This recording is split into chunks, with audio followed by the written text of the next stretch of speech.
రాజ్యాంగం ద్వారా వచ్చిన హక్కులను తెలుసుకుని సామాజిక సమానత్వం, అభివృద్ధిని సాధించారని ఏఎంసీ చైర్మన్ కొండ ప్రవీణ్ అన్నారు.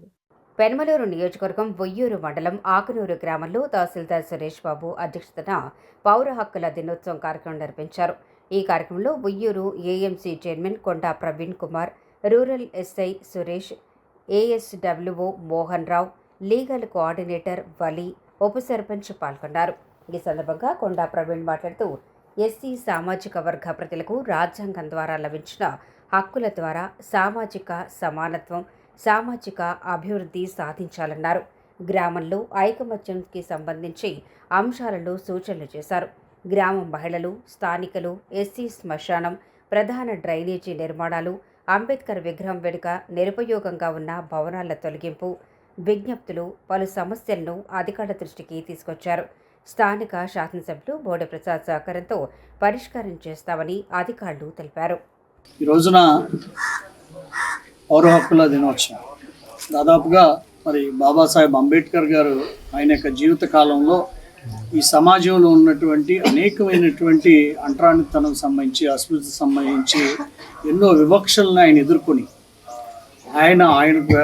ఆయనే దాదాపుగా ఆయన 1891 ఆయన డేట్ ఆఫ్ బర్త్, ఆ ఇయర్లో మహాత్మా ఫూలే గారు అప్పుడు చనిపోయిన సంవత్సరం తర్వాత ఈయన జన్మించినా కానీ వారి తండ్రి గారి ద్వారా ఫూలే గారి ఐడియాలజీ, ఆలోచన విధానాన్ని ఆయన చదువుకుని ఆయన్ని గురువుగా స్వీకరించినటువంటి మహానుభావుడు డాక్టర్ బాబాసాహెబ్ అంబేద్కర్ తాను ఇబ్బంది పడినటువంటి పరిస్థితులు ఈ సమాజంలో, ఈ దేశంలో మరొకరు పడకూడదు అనే ఒక మంచి ఆలోచన విధానాన్ని ఆయన జీవితం నుంచి ఆయనే ఇవన్నిటిని కూడా క్షుణ్ణంగా పరిశీలించి భారతదేశపు రాజ్యాంగం అంటే ప్రపంచ రాజ్యాంగాల్లో ఉన్నటువంటి అతిపెద్ద రాజ్యాంగంగా ఇక్కడున్నటువంటి భారతదేశంలో ఉన్నటువంటి అనేకమైనటువంటి కులాలు, సామాజిక పరిస్థితులు, ఇబ్బందులు వీటన్నిటిని కూడా క్షుణ్ణంగా పరిశీలించడం అంటే ఎవరైతే మిగతా పెద్ద రాజ్యాంగాలుగా పేర్కొంటున్నారో, పెద్ద దేశాలుగా పేర్కొంటా ఉన్నారో ఆ దేశాలన్నిటి రాజ్యాంగాలను పరిశీలించి మనకు ఒక మహోన్నతమైనటువంటి రాజ్యాంగాన్ని అందించారు.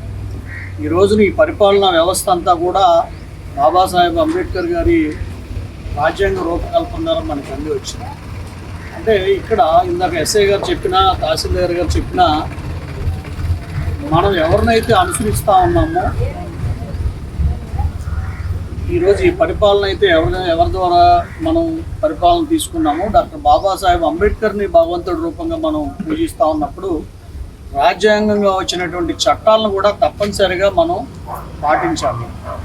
ఎప్పుడైతే ఈ పరిపాలనలో ఆ చట్టాలని మీరి ప్రజల మీద వ్యతిరేకత వస్తుందో అప్పుడు తప్పనిసరిగా పోరాటం చేయాల్సినటువంటి ఆవశ్యకత కూడా ఉంటుందని అదే రాజ్యాంగంలో కూడా రూపొందించబడింది. కాబట్టి మనందరం కూడా సమానత్వం, సమాజంలో సమానత్వాన్ని పొందే విధంగా మొదటగా మనం ఎప్పుడు కూడా ఏదైనా సమస్య వచ్చినా మనందరం కూడా బాబాసాహెబ్ ఐడియాలజీ అంటేనే మనందరం ఆయన ఇచ్చినటువంటి నినాదం సమీకరించు, బోధించు, పోరాడు.